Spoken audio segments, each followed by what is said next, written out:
say that.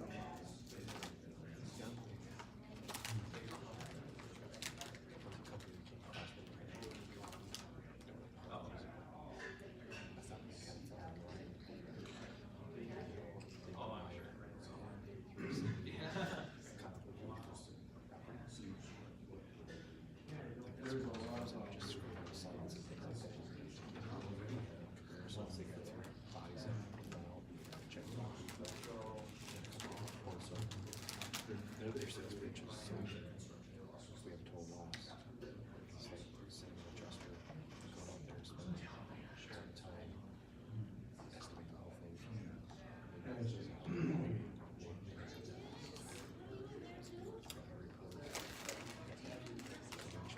Materials that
throw that my way first.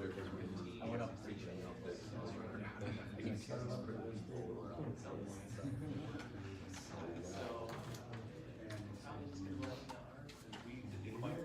Important thing is there are enough of these. I went down to the store and bought it.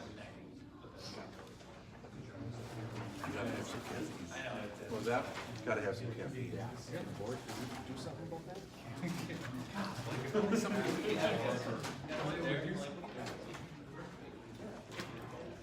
But yeah.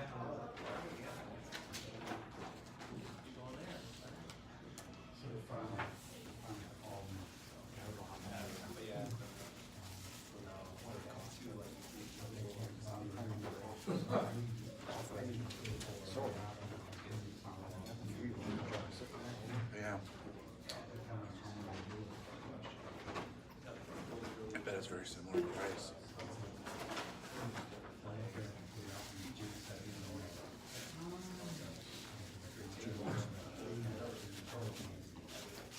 Bummer. Yeah, for lettuce or kale.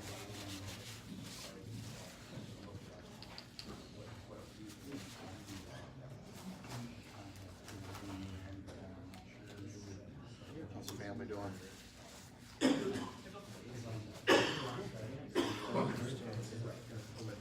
Signed the twins up for hockey, so Cool. they can control that whole. We'll see. Enjoy that. Feel bad about it in the fall. Neither one. Yeah. Say yes to anything. This Hello. I will enjoy our. I'm Chris. Nice home. Not running around. I got hungry. Couldn't take it. It doesn't hear. I like it. Hey. What's going on, Bill? Yeah, my days are winding down. I'm touched. Thank you. Megan on the swim A lot of club. things going on, you know, but. Remember through the school here and the last time I I did it. was looking through your. Hi, Scott. Jay. Looking through the list. Okay. She has her license. We have an extra van, so I don't really we know don't that even know it's that that she's close. around half the But I time. didn't know that those exams from them. So how would Bill go about? It's been an easy adjustment for me and difficult for my wife. Actually, I just want to know where she is. There, text me to leave. It's like, she's gonna be 18 in 4 months.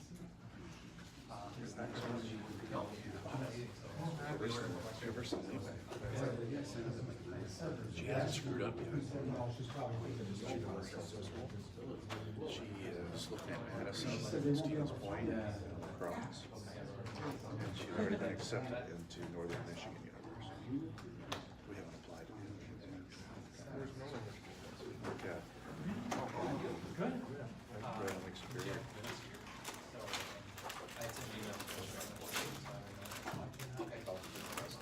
Yeah. He said, you want to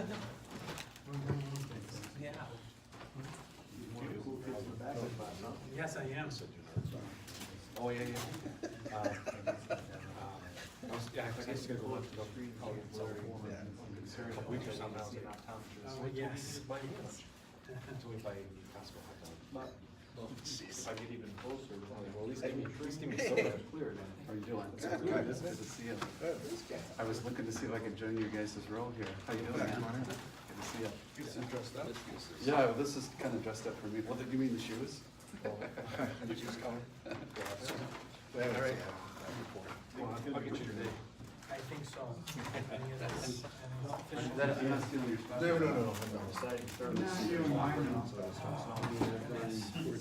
How you doing, Dean? Good, how are you, Bill? Yeah, back in the day. For what? It's not a regular thing. When's that official? Oh, okay. I did do a run through last night. What do you got there, just standing around? My watch to get a sense. I'll send you of emails, this. but in case As I it forget. stands, a Yeah. 35 Yeah, we And it came out just about where I wanted it. let's just So talk about ideally, Where's we'll the- have 10 where's your minutes camera? for question and answers. Yeah. I'll get out of here a few minutes early. Yeah, mine's already got it. Should be up just about right. She already told me I was gonna be Mr. Mom too.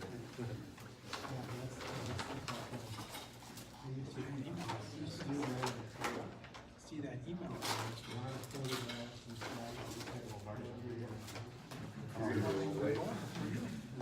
Save them a spot.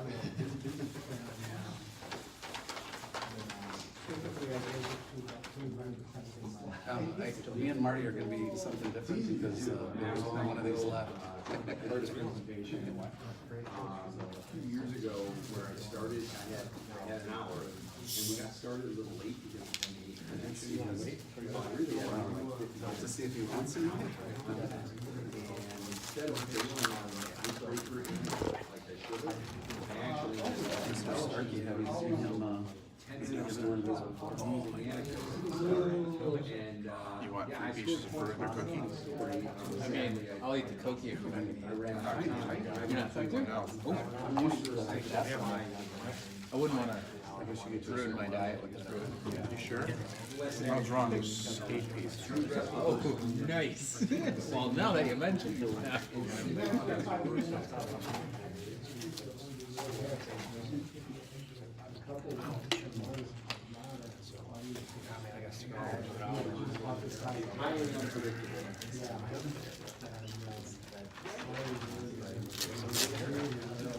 And where?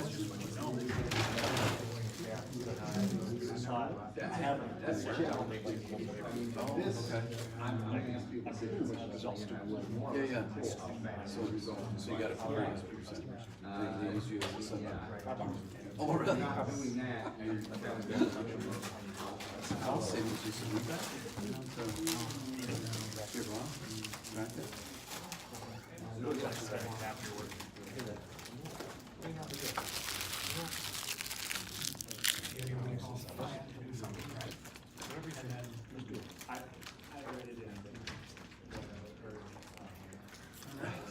Good afternoon, everyone. Welcome to our meeting today. I'm Scott. One announcement before we get started with our speaker today, but the first is wanted to just make mention of our next meeting, which is November 14th, and that's a Wednesday, and that's at the Fluno Center in downtown and part of the Granger Center. It's our professional development day, P2D2, Procurement Professional Development Day. It's an all-day event, eligible for 8 hours of continuing education. And we have 2 great topics, a morning and an afternoon session. The morning session is Dr. Mori, and you may remember he presented last year and just had great reviews. And one of the most requested topics for our organization to cover is negotiation. So we're really excited to be doing a morning session regarding negotiation. Probably saw some of the highlights of what he's going to be focusing on in the slides that were called before. And then in the afternoon, we thought a really nice tie-in for negotiation is business ethics. So as you're negotiating, keeping that ethical framework in your mind and how you can apply that negotiations and just in general to our professional development. So that is what's coming up. Great venue, and you'll see some information in the next week or so about getting signed up for that. So please get involved with it if you're interested and allocate the time. Another slide that I had up was talking about getting out of your comfort zone and where great things happen. And it really I found it tied in with today's presenter and our topic because I joined ISM and at the recommendation of a colleague and really didn't have much idea of what it was. And then he said, really, you should look into getting a CPSM certification. Again, I didn't really know what was involved with it too much, and eventually got through the program, and it was a very uncomfortable aspect of my professional career, I think. Going back and taking a test, studying all these things, and not having done that in a few years, and it was probably, and I'm sure Chris but it was probably one of the most rewarding professional activities I've done. Getting back to what just some of those academic type procurement related topics and strategies, and you're forced to go through that as you're preparing for the CPSM exam. So it was really exciting when we were able to discuss as a board and from our members about a real pertinent topic, the CPSM being such a prevalent certification in the supply chain management field, and then obviously within our organization, but to have someone within our organization who is intimate with the preparation for it and preparing that ISM-National goes through to prepare this certification that's recognized globally. So with that, we're just really excited to see what Chris has to say, and with that, I'll hand it over to Chris Starkey. Thanks, Chris.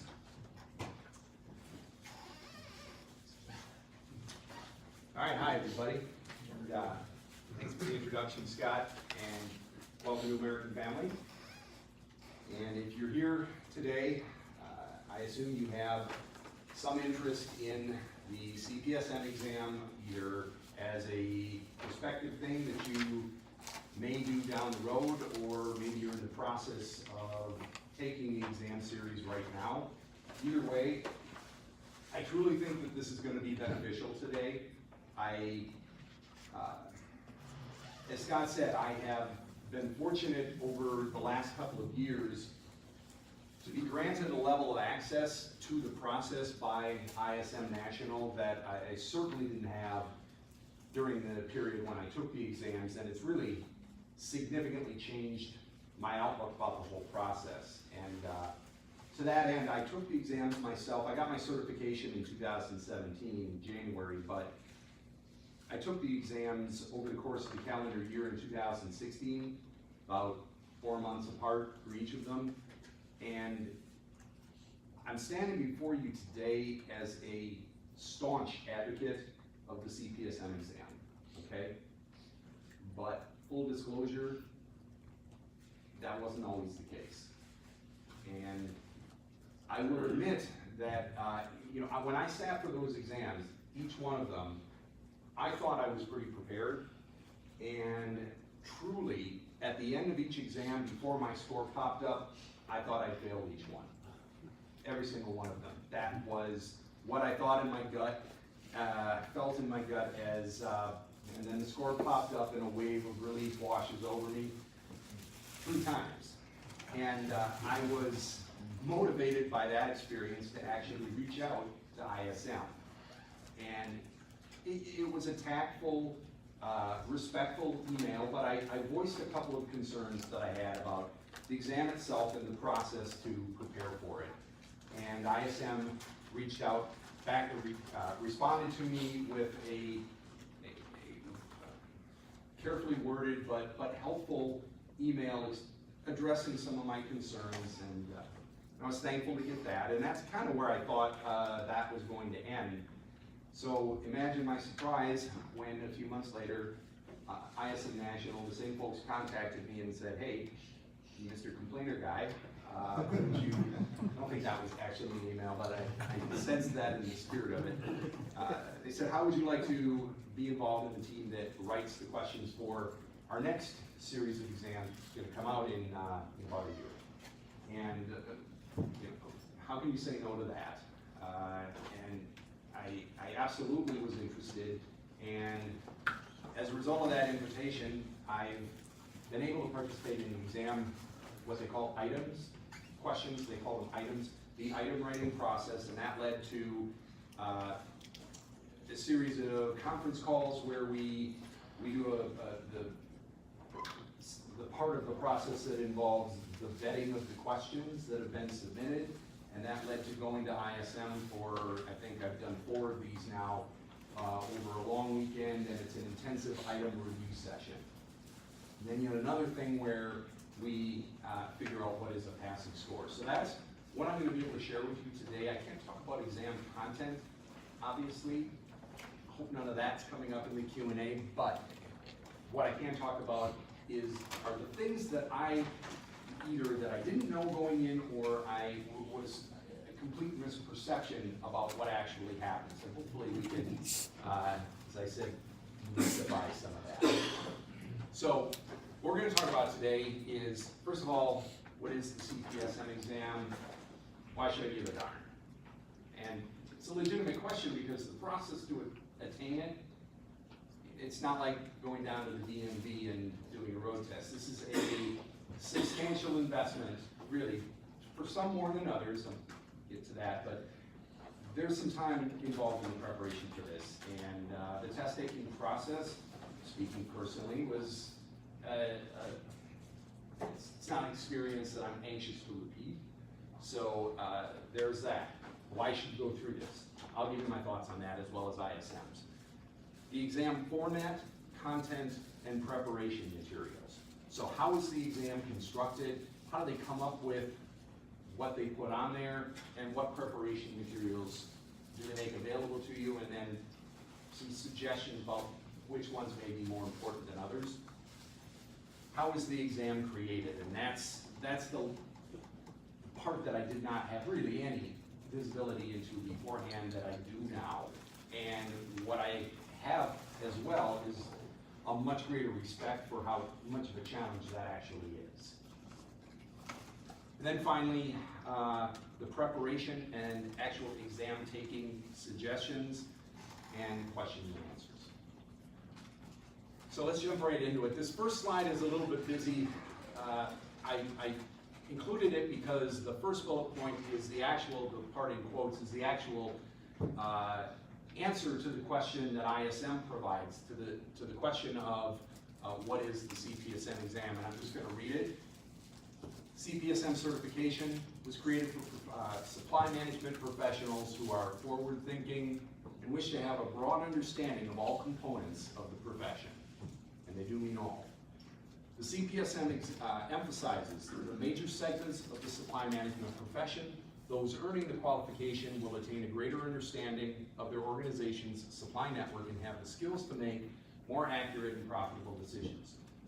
So that's kind of an elaborate way of saying you will come out of this with a greater understanding of what you do on a daily basis and a greater comfort level in going about those tasks. A better understanding of why you're doing the things that you're asked to do if you're new in your role.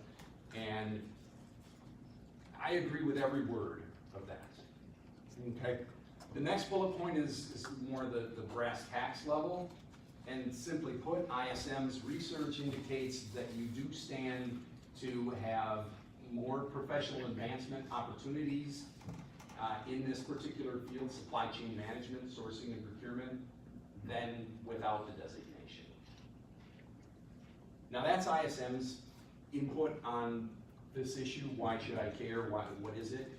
I want to just briefly say my own 2 cents on this. And this is from an individual standpoint.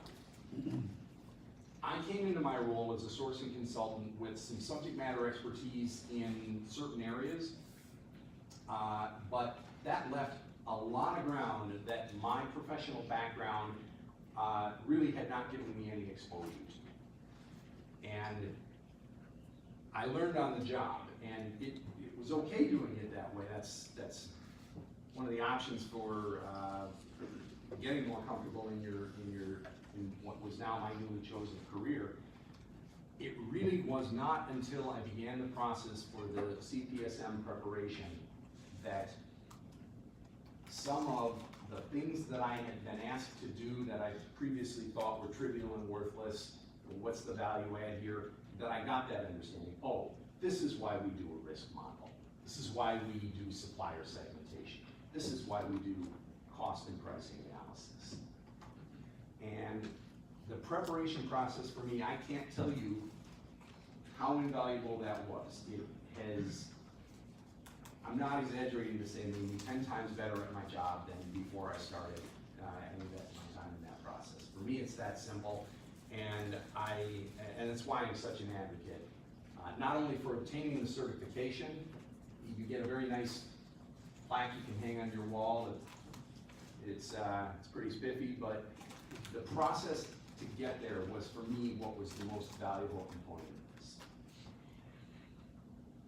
All right, so the exam, a lot of you are aware, I expect, consists of, the exam series consists of 3 exams, 1, 2, and 3.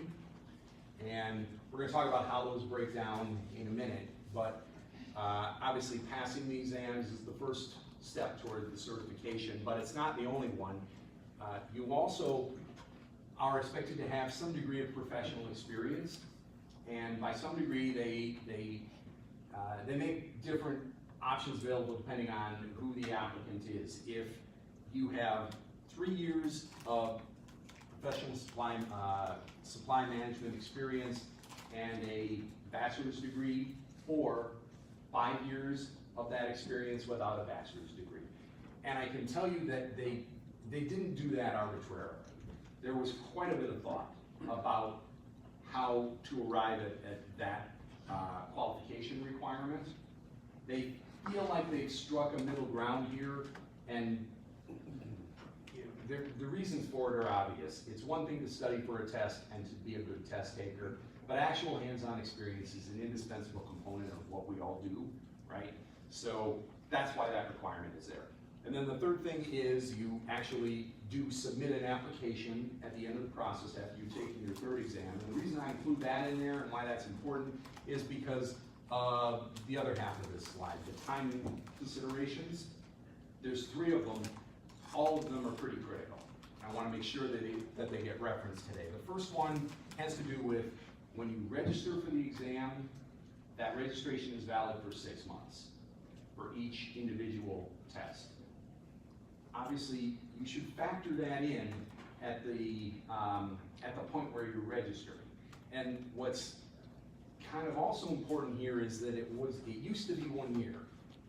Okay, so I would say if you, this went into effect in June of 2018, so if you had registered for an exam prior to June of this year, I don't know this for a fact, but my expectation would be you still have a full year, calendar year, to take that exam. But I can say with certainty that if you registered after June of this year and haven't taken the exam yet, the clock is ticking. Okay, 6 months. And again, I'm speculating, but I imagine that the reason for this was just to kind of give people a little shove. And I know I needed it. I registered for my exam, and I took the first one pretty close to a calendar year later. It was something like Scott talked about. It was outside of my comfort zone. I wasn't especially looking forward to it. And had they told me at the time, do this in the first 6 months after the registration, I would have made that work. And it's just a matter of factoring how much time you think you need to prepare for each one. So that's the first one. The second one, equally important, is if you pass an exam, that score is valid for 4 years, 4 years from the time when you took the exam through the time that you complete the exam series and actually apply for your certification. So, unless you're somebody that loves taking CPSM exams over and over again, that's a date to keep track of if you have already taken and passed 1 or more exams in the series, but not all of them. And they're pretty hardcore about that. As I understand it, is not a grace period. Your exam validity of your passing score ends 4 years after you take it. And realistically, that should be enough time if you have any diligence at all about going through this process.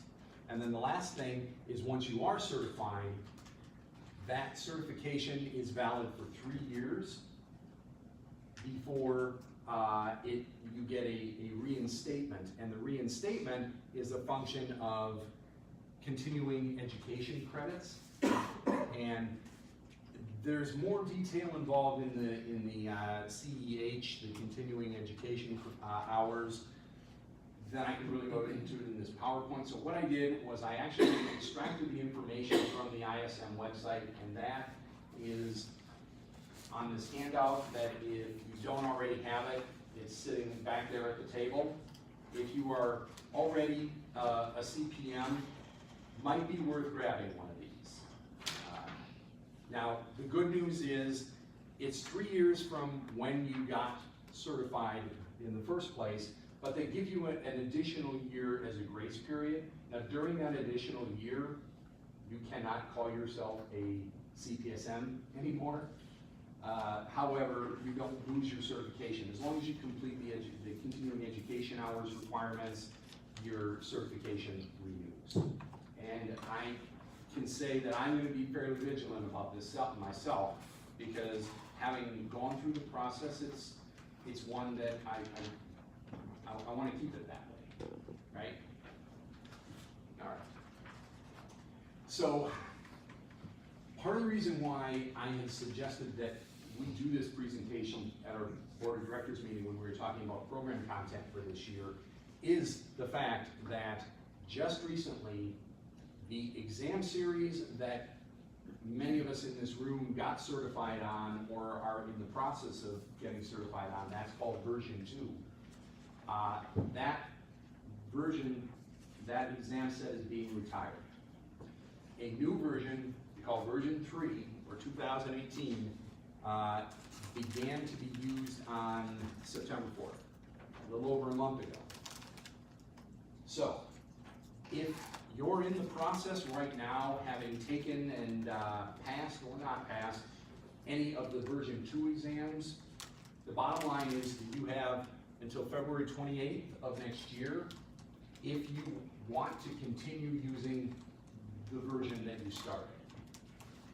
All right? And I'll get into briefly what advantages there might be to either approach in a little bit, but yeah, it's going to kind of come down to what research materials, what reference materials have you already purchased? The answer to this is fairly, practical.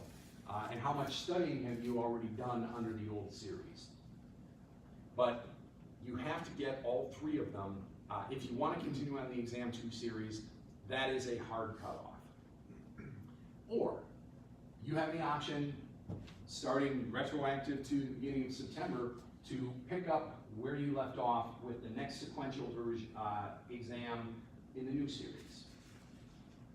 We're going to talk about a little bit what the differences are, what topic areas have changed and so forth in a minute, but that's really the last point to make here as an overview of this new exam series is that if you switch from the version 2 to the new series, there's going to be almost certainly some overlap in things that you may have already tested on, reappearing on exams you have yet to take. And then probably more significantly, the reference materials, the study materials are going to be different because some content has moved around. And we'll talk about that next. All right, so at a high level, version 2, well, I'll point out the basics. First of all, under the old series, you had a 2-hour and 45-minute exam 1 with 165 questions. Same thing for exam 2, and then exam 3 was a little bit longer and a few more questions. The first fundamental change in the new series, version 3, is that they moved the long exam up to the front. So, if you're not a fan of the long exam relative to the others, if you've already taken exam 1 in the version 2 series and have a score that's within the last 4 years, good news. You don't have to take the 180 question exam 1 in the version 3 series.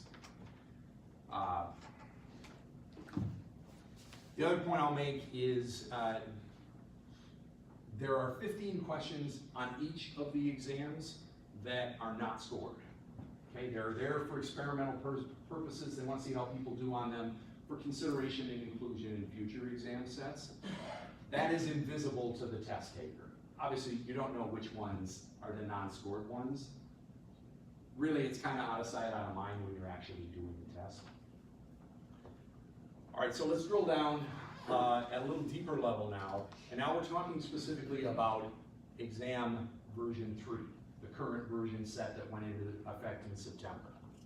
And what I did here is I broke down the different topics for each exam, and the red text are things that are new to those specific exams.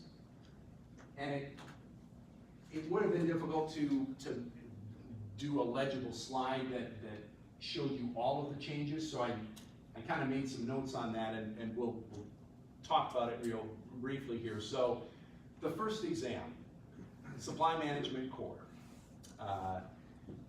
Category management is a new aspect, not only to exam 1, but surprisingly to me, that wasn't even on in the exam 2 series. I couldn't find that topic anywhere in the exam 2 series. Somewhat surprising. Well, now it's here and it's on exam 1.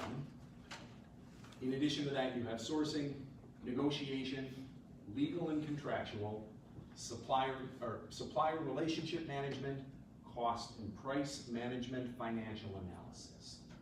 That's exam 1, and it's pretty comparable to exam 1 in the past. The previous version had an international section, that's been removed, and a social responsibility, and that's been moved to exam 3. All right, exam 2, nothing added fundamentally, some things were removed.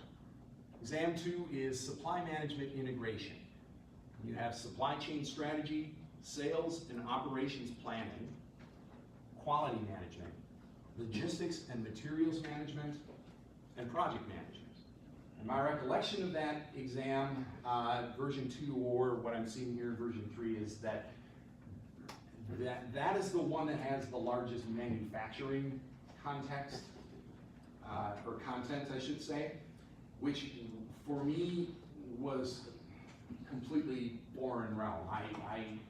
I knew nothing about that world going into studying for the exams, and I still passed that exam. The point I'm making is the study materials can educate you about areas that you may not have had any real world experience in.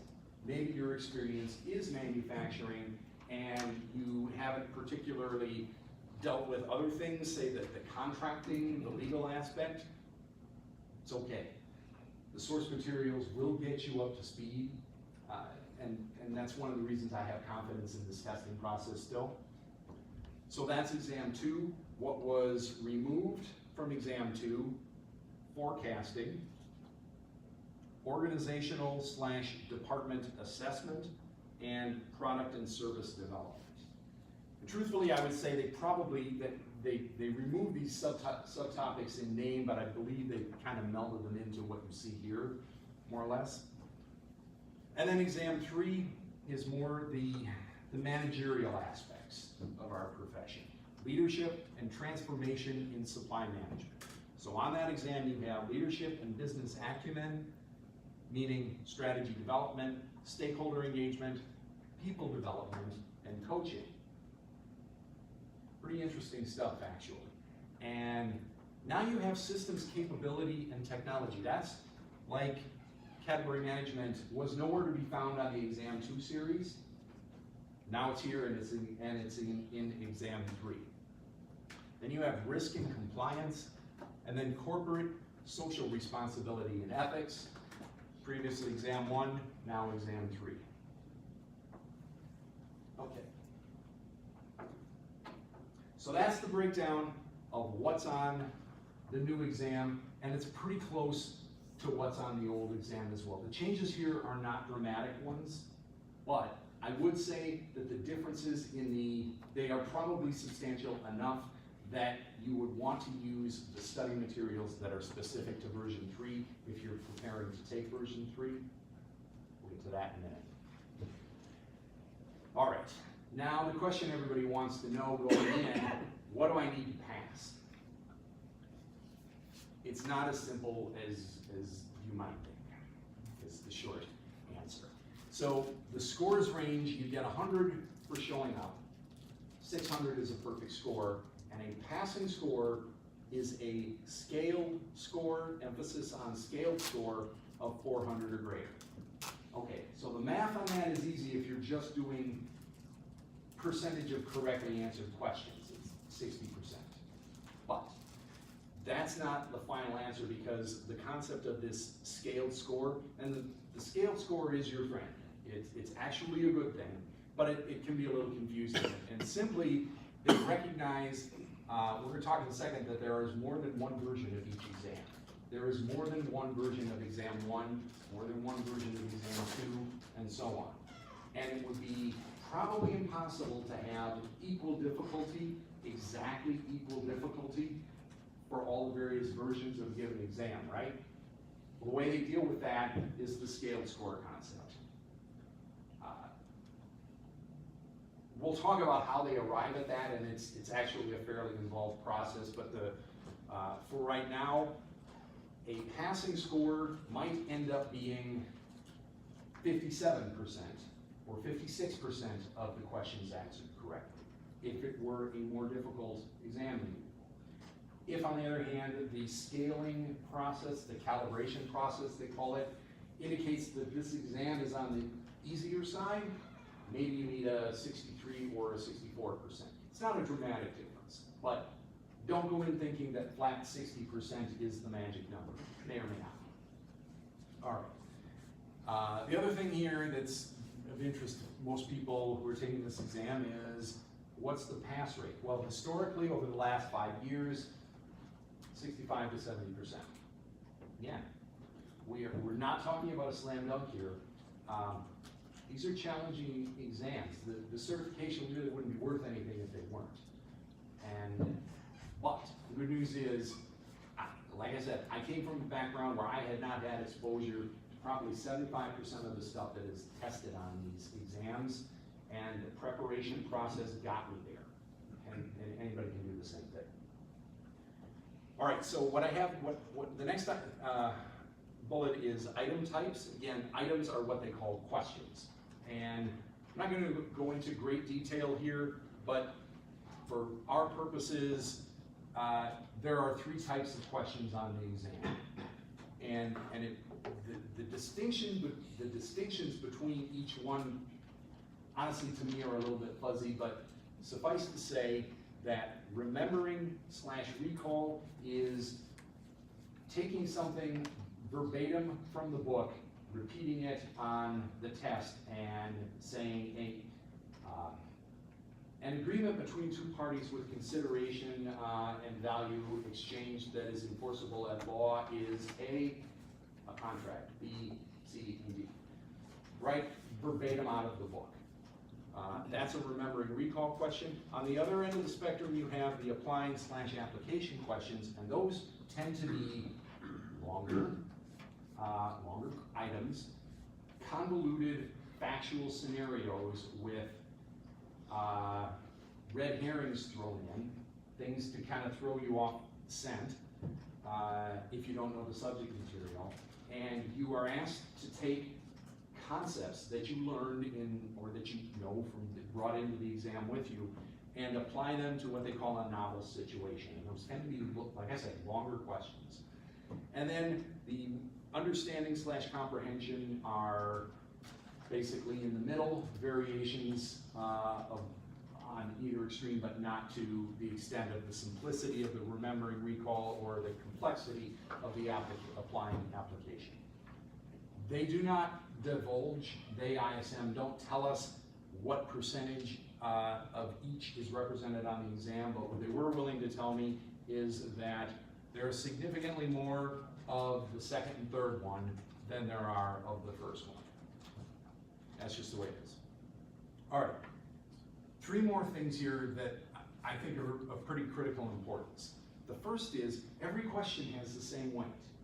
All right, why is that important? That is important because you want to make sure you get to every question on this exam. And to do that, there are some strategies I'm going to talk about, but the question that takes you 15 seconds to answer is worth exactly as much as the question that you might spend 3 to 5 minutes and still not get the right answer. Every question has the same weight, therefore it's really important to make sure you make it all the way to the end of the exam and give yourself an opportunity to answer every question. And then that goes hand in hand with the next 2 points. First of all, they're multiple choice, so you are always in a position to give an answer. And crucially, leaving an item blank versus putting in a wrong answer has exactly the same impact. You are not penalized for getting things wrong. What does that mean? Obviously, if you don't know, guess. Never leave an item blank. Either because you don't know it and you thought maybe I'll just move on, or because you didn't get to it. Okay, again, we're gonna talk about some strategies to avoid that happening, and it's not as hard as you might think, but these things are very important. It's gonna make a big difference in your score to at least guess at everything, even if you don't know the answer, and make sure you get to every item. So, we already mentioned there are multiple versions of each exam. That's where the scaling concept comes in. It also comes into play if you end up not passing an exam and you have to do a retake of that exam. It won't be the same exam. So don't bother going home and making notes about trying to remember all the questions that you can remember and then going and researching them. It's not going to be the same test. They make sure of that. So, retakes. What ISM says, this is directly from their guidance on this subject, is you're going to get a score report from the testing center, okay? In our case, by the way, the testing center you'll most likely be using is called Pearson View.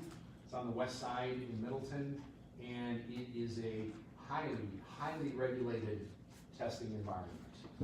I mean, they use biometric identification techniques. They make you turn your pockets out. Not kidding. They take it seriously, not just for the CPSM, for any tests that they administer. But they will provide you with a report that's going to identify topic areas by subject matter on the CPSM exam specification. Talk about that in a minute, but the CPSM exam specification is basically the blueprint to the exam. And it is something that is made available to exam candidates. So it's without any of the discussion of what these things mean. It's just your topic outline, topics and subtopics. And this exam scoring report will tell you you got 5 of 6 answered correctly in topic area A, and so on and so on and so on. You got 1 of 6 answered correctly in topic area whatever. And that you can map out to see, okay, where was I weak? And what were my areas of strength? And so what ISM says is for retest purposes, it's pretty common sense. Focus on those areas that you didn't do so well on. Important point here in this bullet is you're going to be able to see what those areas are, which is nice. There's a 30-day waiting period, and sadly, you have to pay for the exam again. Your retake is not paid for by virtue of you having paid for the first attempt. It involves a new fee. All right. So the preparation resources that are made available by ISM, and I'm gonna just at a high level talk about what these things are first, and then we'll talk about which ones to prioritize over others. Okay, so the first one is the diagnostic practice exam. It's pretty much what it sounds like. The practice exam is meant to mirror the CPSM as closely as possible. Now, on that point, I want to make sure I include this caveat. My experience, and others who've done this might echo the same thought. My experience on the practice exams is that the questions were shorter. Yeah? They were a little shorter than what I saw in the actual exam, and it was a little bit deceptive. That was my experience in my preparation process several years ago. I'm not involved in writing the practice exam questions, so I don't know if you're gonna call it a deficiency, I don't know if that's been remedied or not, or what steps they've taken to try and make the practice exam experience more closely model the real thing. What I can say is, if you have that in mind, the rest of it is, the questions are written the same way they are for the actual exam, maybe apart from the length. And crucially, what you get with the practice exam is not just the question and the answer, but an explanation of why the correct answer was correct and the incorrect answers were incorrect. And you're going to be able to use that to your benefit. We'll talk about that as well. You can get print or online versions. Did mine on my PC, an electronic version. I suppose the advantage with that is that the timer is running and is part of the process. If you do it as a hard copy print version, I suppose you'd have to just time yourself, and, trying to be honest about it. So the next item is the CPSM study guide. And if your eyes kind of jumped ahead here to this bold print bullet point, I don't blame you. This is your preparation Bible, the CPSM study guide. This is where, and I say this from my experience and having spoken to all the other people who do this item writing thing, this is where we all go for our content to write the exam. It's not the exclusive place where the exam questions or items will come from, but it's where most of them come from. What is it? It is basically that exam specification that I mentioned with all of the topics and subtopics fleshed out in considerable detail with explanatory text and source references, and it looks like this. So, the study guide, each one of them, this one happens to be about 250 pages. The one in the old series for exam 3, which was the longer exam in the old series, is about 300 pages. So this by itself is a not inconsiderable amount of learning that you are going to be subjected to. There's a lot here, okay, but this is how I passed the CPSM exams, the study guides. So are there new study guides for the new version? Yep, we're going to talk about that in 1 second. There are. Other materials. So they have a series of textbooks as well that they call the ISM Professional Series. And there is some overlap with the study guide, but I would say that the textbooks tend to be a little bit longer. They are in a little bit more detail. And what ISM says is that they're comparable to college level texts on various subjects. There is one corresponding to exam 1, one for exam 2, and one for exam 3. And then finally, there are some other things available. Other textbooks available, CPSM exam review courses, which is a setting like this where you physically go somewhere and sit in on a group study session, which incidentally, ISM-Madison has put out in the past. I attended one of them. Jack and Dave, I think, were the guys who taught that, and they did an amazing job. I very much benefited from it. And it's something we're going to be asking you if you have interest in us doing again. But that's what that's talking about. And then CPSM online electronic review courses, kind of e-versions of the same process. Okay? So, the question was asked about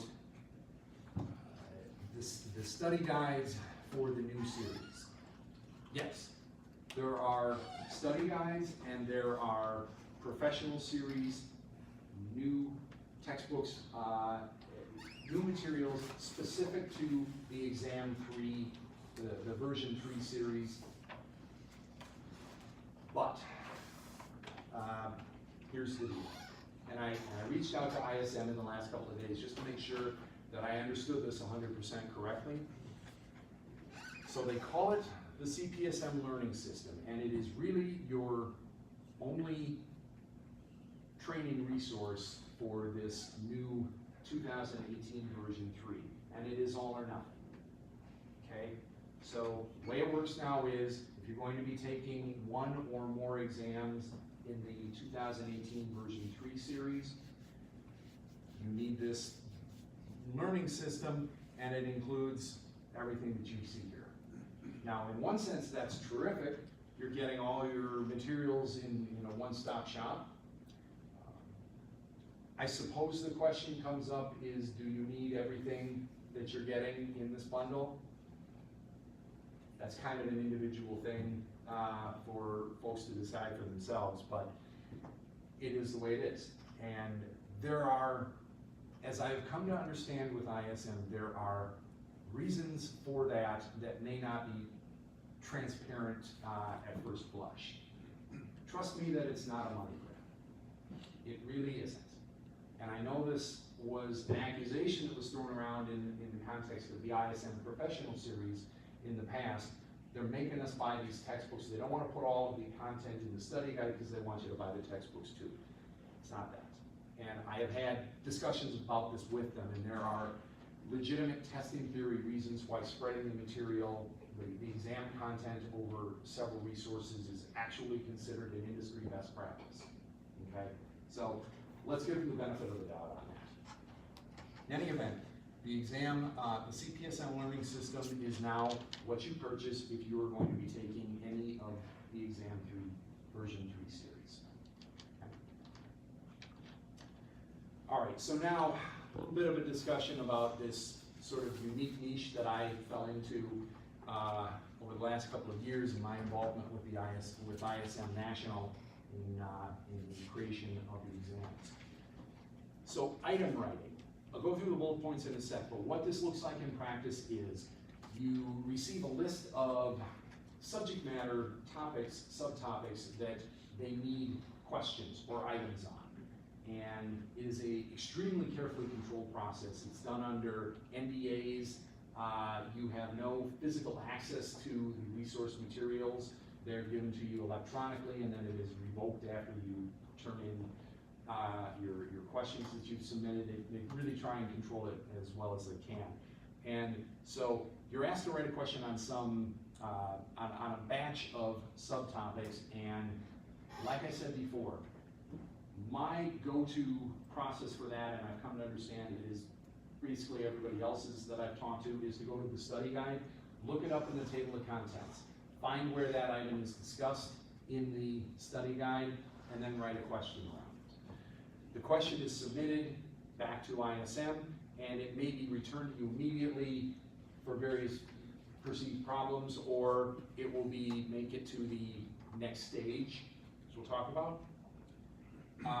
Crucially, you are basically required to include very specific source attributions. It is not enough to say, I found it in, this is from the study guide. You're supposed to cite the page number and specific section. That's a good thing, right? Okay, we're trying to eliminate subjectivity, and to the extent that it comes directly from the study guide, that's probably the best that they can do there, but they do make sure that is part of the items that are submitted. Now, I don't want to spend a lot of time on this, but I'll say it this way. The item writing process was so much more challenging than I would have ever expected or given the ISM folks credit for. Why is that the case? Because of what I mentioned, having one objectively correct answer and 3 objectively incorrect distractors, or that's what they call wrong answers, coming up with that, not as easy as you think. Another thing, it turns out that the most difficult, for me, the most difficult part of writing a good exam question isn't coming up with a correct answer. It's coming up with 3, again, objectively wrong but plausible distractors. There's quite a bit of thought that goes into making effective distractors. They don't just stop at, here's the right answer. They don't want the right answer to just jump off the page, right? All right, another thing that made things more difficult is the requirement for affirmative phrasing. And what I mean by that is, if you, an example is the best approach to situation X is A, B, C, and D. That's affirmative phrasing. What you can't do is, which of these things is not one of the reasons to do this, that, or the other. And it turns out that most of the text, most of the content here really lends itself to that scenario. You'll have an idea and then 3 best practices surrounding it, and you can have those as the distractors and come up with one clearly wrong answer and say which of these is not one of the reasons to do this, that, or the other. They don't like questions like that. And apparently it has to do with translating these into other languages, which they do. That creates difficulties, but yeah. And then the last thing is what they call claims, and that's simply having the correct answer actually contain some of the same words as what you have in the STEM, what they call the question part of the question. You don't want redundancy there that gives it away. Again, tougher to avoid than you might think. All right, so that's the item writing process. That leads to the item review process, and what's going on here is we get together either on the phone or a few times a year in person, and they just go through one exam question after another. And each person is required to throw out what they think the answer is. They don't divulge what the correct answer is for this question until everyone has chimed in, kind of put you on the spot a little bit, and then they reveal the correct answer, and we see how we collectively did as a group. And this gives us an idea how fair was this question. Those folks who went to different but wrong answers, why did they think that this was correct? And is there an objective basis for saying that A is right and B is wrong? Point is, we tear that apart. And I never knew that this was part of the process. I thought they just threw these things together without too much of a second thought. Not the case at all. All right. So the exam, the intensive item review process is the vetting where these things get fine-tuned. Very often they get returned to the original writer to say, hey, we can't do anything with this, can you rewrite it? More times than you might think, we end up changing the answer. That what the author said was right, we're just saying, no, that's wrong, and let's choose what this committee collectively thinks is the actual correct answer. The whole point is to create as fair of a testing experience as possible. And then finally, the exam calibration exercises. This is where the scaling comes in a nutshell, we do a process that is similar to the item review, except this time we're just asked to, for each question, what percentage of minimally qualified applicants do we think, each of us individually, would answer this question correctly? And so you get a wide range of percentages thrown out there. And it's a little non-scientific, right? And a little subjective, but what it does is it gets you toward a mean average of, this is clearly a harder question than this one. And through that process, you can, over the course of an entire exam, you can identify, hey, this exam collectively on an aggregate basis is a little tougher than this exam. And so the passing score for this exam can be a little bit lower than it was for the easier exam. That's the exam calibration process. There's more to it really than I understand. Frankly, there are formulas involved, but that's the gist. Point being, you're not out of luck if you happen to sit down for the beast mode exam versus one of the ones that may not be quite as hard. All right. So the preparation and exam taking suggestions, we have talked about version 2 versus version 3, and I would go back to what I kind of said before, that I would say this is a function of what study materials do you already have, and what do you think you can reasonably accomplish before February 29th. One thing though that is kind of unavoidable is that unless you are going to be able to take all of the exams before February 29th, you're kind of resigned to having to buy this learning system if you're going to have access to the study materials for exam 3. And one thing I didn't mention, and you're probably not going to like this, but this is the deal. When you buy the learning system, you can't do an a la carte thing. It is the entirety of the preparation materials. Okay, so there is an incentive to get your exams taken and finished with the existing version 2 study materials that you may already have, if you can do so before the end of February. The recommended studying approach by ISM is start with the practice exam, use that to diagnose where you are strong, where you are not so strong, and then use the study guide for your areas of strength, and the study guide and the ISM professional series for your areas of weakness. I would say that's a perfectly valid approach. It does not happen to be the one that I used, okay? My take on this is I just went to town on the study guide, okay? I read it from cover to cover. I extracted information into notebooks that I thought was test-worthy stuff. And then, so I took this and basically digested it into 45 or 50 pages worth of notes. And then I just studied that and hammered that.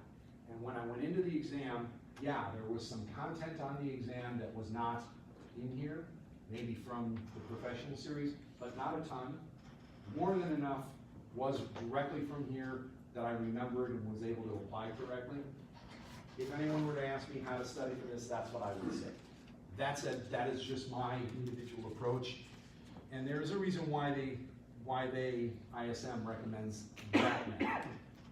Okay, I mean, it's, you know, they're the experts at this. I can only give you my experience. The other item here is use the practice exam to learn how they think. If you take the practice exams and you read the answer explanations, you're going to see patterns.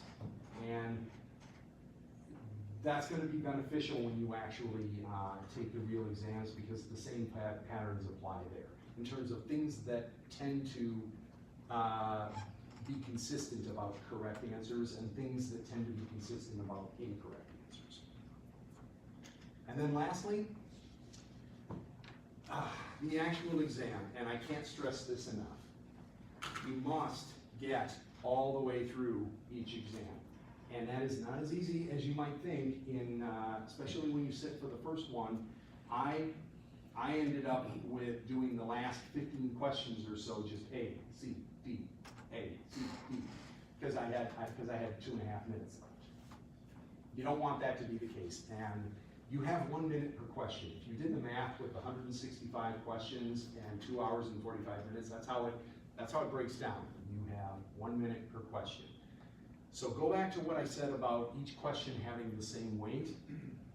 And the way to apply the strategy I'm recommending here is this.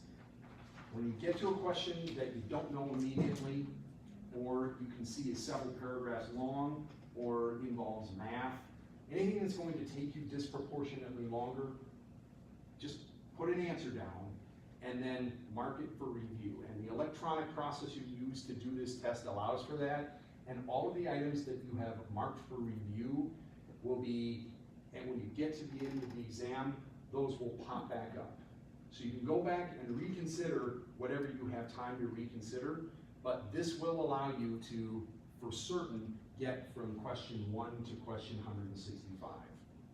You must get all the way through the exam, because if you're leaving items on the table that you didn't even have time to get to or consider, there is more than potentially, there is likely to be content that you would have known and gotten correct if you'd been able to get to it. So that is my approach to, that's fundamentally the most helpful thing I think I can tell you. Answer each question the first pass through, including the ones you have no idea. If it's going to take you longer to figure out the answer, mark it for review and come back to it if you have time. But at a minimum, you will have answered the question, and you have at a minimum a 1 in 4 chance. The other thing I would say is trying to figure out why is this question on here, and looking at the answer choices. Are there answer choices that you can obviously eliminate? Because if this is the correct answer, why would this be on the test? And it sounds kind of subjective, but it really is a valid way to help eliminate the distractors, at least 1 or 2 of them, and improve your odds of coming up with the correct answer. All of you who've gotten to this stage of life have probably taken standardized tests before. It's not the first one you'll ever be taking. So the same things you've done in the past apply here. The item writers are human beings, and they tend to, when giving like a series of numbers, it's unlikely to be the highest one, and it's unlikely to be the lowest one. Your odds are a little better picking one of the B or C. Okay, I mean, it's kind of elementary level stuff, but it still applies here just as it does anywhere else on these types of tests. And then lastly, I was able to answer lots and lots of questions without any remembrance of something from here. It was just, what makes sense here? What would I do in this situation? What would a rational person do in this situation? Use common sense, and it is going to lead you to the correct answer very often, even if you had no idea about the subject material. All right. Lastly, resources. The Institute of Supply Management is where you start. That's their website address. That's where you go to sign up for the exams, and where you go to get the study materials. This is, Jerry Kapelka is the person that I work with there. I asked her specifically, would you be willing, are you okay with me including your name and contact information in my presentation? They do know I'm doing this, by the way, and we're okay with it. And she said, yes, happily. So questions about the process, you can reach out to her, or you can also reach out to me. Not to sign up for the tests or materials, obviously, but for further stuff, just, you know, to have a more, you know, personal conversation about it, I would be happy to have those discussions. So, I've not really left any time for the Q&A as I thought I had. It is what it is, but does anyone, I would say this, if anyone has a quick question or two, you know, if you have to leave, by all means, take off. It's at the hour. But otherwise, are there any questions? How long did you study for each exam? 4 months. Meaning I took my first one about 4 months after I started studying for it. And then the same thing for the other two. And, you know, again, for me, it honestly was more or less a daily thing. Now, here's the thing. That is one extreme, maybe. There is also another end of the spectrum, and that's the Marty Bell approach. Sure, you gotta bring up mine. The Marty Bell approach is just maybe read a couple of pamphlets or two, I think he might have beforehand. Go into the testing center and bang out not one, not two, but all 3 exams on the same day. No, actually 4. That's the Sorry. It was the CPM. I did all 4, 8 hours. Yeah. Marty, would you recommend that approach to? No, well, I will tell you, I immediately went to the bar afterwards. But no, I would not recommend it. All right. So the point being, yeah, those are kind of 2 extremes, and the right level of preparation for each person is dependent on the How often do versions come out? about every 4 years. The last one was 2014. Chris, before everyone does leave, Scott had to leave, so I'm gonna kind of wrap things up. We'll give appreciation, thank you very much. One positive note, I took the exams and passed them, so why can't you guys do it? I went one plug for our P2D2 16th annual. Again, that's in November. You're going to be seeing more on that. Great subject matter again this year, and Bruno Center is just an excellent venue. All right. Thank you, Chris. Thank you all for coming. Yeah. No, this is.